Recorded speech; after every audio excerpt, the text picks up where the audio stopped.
Oui, ou C2PA, si on veut faire du Jean-Claude Van Damme, mais le C2PA, effectivement, Mieux, oui.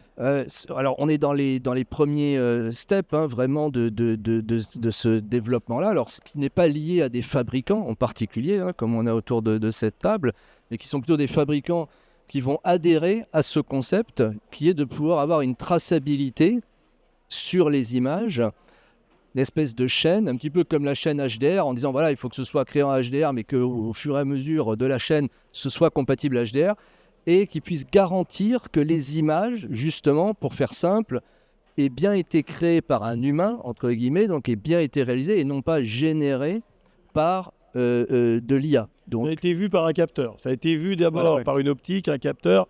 Il y a bien eu un processus de captation. Et ce qui est validé, c'est le fichier qui en découle. Et qu'on n'a pas filmé un écran.